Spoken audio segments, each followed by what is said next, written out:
कल दिन भर बैठकों का दौर चला। मुख्यमंत्री सोरेन आगे क्या करने वाले हैं, इसे लेकर अटकलें लगती रही। आज ईडी की टीम सीएम सोरेन से फिर पूछताछ करने वाली है। मौजूदा हालात में कयास उनकी गिरफ्तारी तक के लगाए जा रहे हैं। ऐसे में चर्चा इस बात को लेकर है कि क्या कल्पना सोरेन को झारखंड की कमान सौंपने की तैयारी हो रही है। देखिए रिपोर्ट।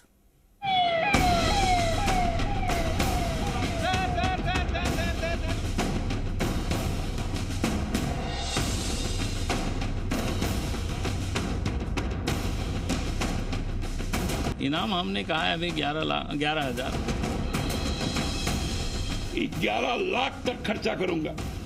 जो मनोचिकित्सक बाबूलाल जी को उनके दिमाग की हालत को ठीक कर दे।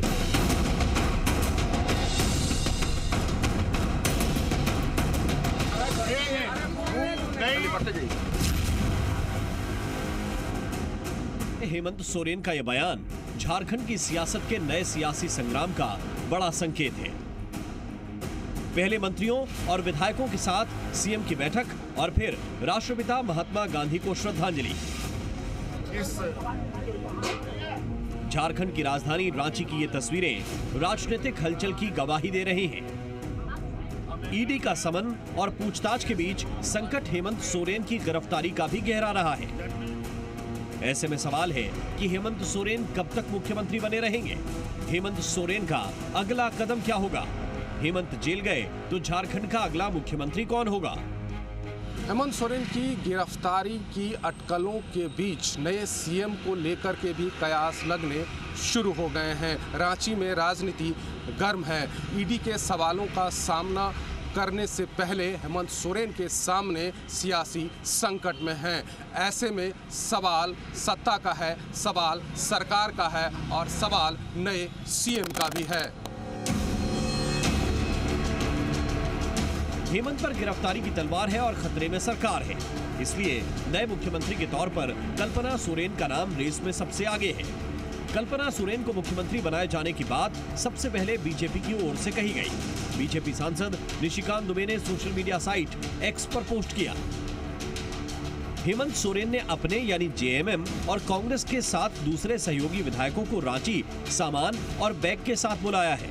जानकारी के मुताबिक कल्पना सोरेन को मुख्यमंत्री बनाने का प्रस्ताव है। निशिकांत दुबे का दावा भले ही एक विपक्ष के सांसद के तौर पर राजनीतिक कहा जा सकता है, लेकिन रांची से जो संकेत मिले वो काफी अहम है। पहले ये तस्वीरें देखिए जो रांची में सीएम सोरेन की बैठक की हैं, जिसमें विधायक और मंत्री मौजूद हैं। बैठक होना आम बात जरूर है, लेकिन खास बात यह है कि इसमें कल्पना सोरेन भी बैठी हैं। कल्पना सोरेन का इस बैठक में होना उस दावे को पुख्ता कर रहा है जिसमें सियासी संकट का समाधान खोजा जा रहा है। अब आपको बताते हैं कल्पना को मुख्यमंत्री बनाए जाने के 3 बड़े संकेत। पहला संकेत है विधायक न होने के बावजूद कल्पना सोरेन का विधायकों की बैठक में मौजूद रहना। दूसरा संकेत हेमंत सोरेन के बयान है जिसमें वो था, हूं और रहूंगा जैसे दावे कर रहे हैं। तीसरा संकेत है दिसंबर 2023 में झारखंड मुक्ति मोर्चा के विधायक सरफराज अहमद का इस्तीफा। अटकलें हैं कि कल्पना सोरेन के लिए ही सीट खाली कराई गई। शिबू सोरेन के राजनीतिक विरासत को हेमंत सोरेन ने बखूबी आगे बढ़ाया, लेकिन भ्रष्टाचार में घिरने के बाद सोरेन परिवार के राजनीतिक विरासत को कैसे आगे बढ़ाया जाए, इस पर सियासी संकट गहरा गया है।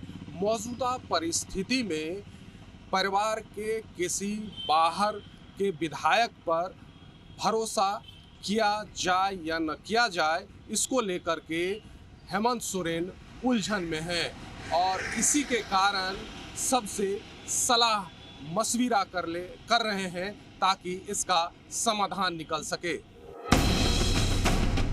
आगे क्या होगा ये अभी तय नहीं, लेकिन हेमंत सोरेन को शायद आने वाले संकट का एहसास हो चुका है। इसीलिए कल्पना सोरेन के सहारे वो सत्ता की चाबी अपने पास ही रखना चाहते हैं। कल्पना सोरेन हेमंत सोरेन की पत्नी है। 2006 में हेमंत सोरेन के साथ शादी हुई। मूल रूप से ओडिशा के मयूरभंज जिले की हैं। रांची से ग्रेजुएशन किया। कल्पना एक प्ले स्कूल भी चलाती हैं। सक्रिय राजनीति में अब तक नहीं दिखी हैं। हालांकि आदिवासी समाज के हक की आवाज उठाती रही हैं। उनके पास करीब 4 करोड़ 87 लाख की संपत्ति है। कल्पना का राजनीति में दिलचस्पी न रखना सीएम बनने की राह में बड़ी रुकावट हो सकता है। हालांकि कल्पना सोरेन को कमान सौंपने की अटकलों को जेएमएम की ओर से फिलहाल कल्पना ही बताया जा रहा है, जबकि बीजेपी राष्ट्रपति शासन की वकालत कर रही है। एक अनौपचारिक सबको एकत्रित किया गया था ताकि सभी नेतागण, विधायकगण एक साथ जाकर बापू के प्रतिमा पर पुष्प अर्पित कर पाए और कल्पना से राजनीति नहीं चलती। अपनी वाइफ को जो वो चार्ज देना चाहते हैं उससे कोई भी सहमत नहीं है और भगौड़े की तरह वो वाइफ को जो है चार्ज दिलाने की कोशिश कर रहे हैं। मुझे लगता है कि राष्ट्रपति शासन का ये सबसे अच्छा मौका है। राजनीति में कल्पना आएंगी या नहीं, इसे लेकर भले ही अटकलें हों, लेकिन राजनीति में कल्पना की कोई सीमा नहीं होती, ये तो तय है। इसका सबसे बड़ा उदाहरण बिहार का है। 1997 में लालू प्रसाद यादव चारा घोटाले में गिरफ्तार हुए तो उन्होंने अपनी पत्नी राबड़ी देवी को मुख्यमंत्री बना दिया, जबकि राबड़ी देवी पढ़ी लिखी नहीं थी। इसके बावजूद वो 3 बार बिहार की सीएम बनी। राबड़ी देवी के जरिए लालू ने बिहार में सत्ता चलाई। ऐसे में पड़ोसी झारखंड भी इसी राह पर चल सकता है। इससे फिलहाल इनकार नहीं किया जा सकता, क्योंकि हेमंत सोरेन पर गिरफ्तारी की तलवार लटक रही है और झारखंड की राजनीति गर्म है। अब लापता थे तो कहाँ भाग गए थे, बताना चाहिए ना। अरे जिस राज्य के मुख्यमंत्री पुलिस से डरता हो, सीबीआई से डरता हो, ईडी से डरता हो, अफसर से डरता हो, तो अफसरों से काम वो कैसे करा सकते हैं? तो ऐसे डरपोक अगर कोई मुख्यमंत्री सत्ता में बैठे रहेंगे तब तो इस राज्य का बेड़ा गर्क हो जाएगा। इसलिए अब इनको तो हटना ही चाहिए, त्यागपत्र देना चाहिए, और नहीं तो उनके पार्टी के लोगों को भी कहेंगे कि भाई इनको हटाओ यहाँ से। केन प्रकार ये राजनीतिक दुष्टों का टोली जो प्रपंच रच रहा है, जनता में इसकी भारी आक्रोश। सियासी सवाल और सियासी बयानबाजी अभी थमने वाली नहीं है। साथ ही सोरेन का संकट भी कम नहीं हो रहा। दावा किया जा रहा है कि सोरेन के दिल्ली वाले घर से 36 लाख रुपए कैश और BMW कार मिली है। इसे लेकर भी अब आरोप प्रत्यारोप का दौर जारी है। अब सवाल यही है कि आगे क्या होगा और झारखंड की राजनीति का ऊंट किस करवट बैठेगा। सबकी निगाहें इसी पर टिकी हैं कि क्या हेमंत सोरेन अगर सलाखों के पीछे गए तो सीएम की कुर्सी कल्पना सोरेन को मिलेगी।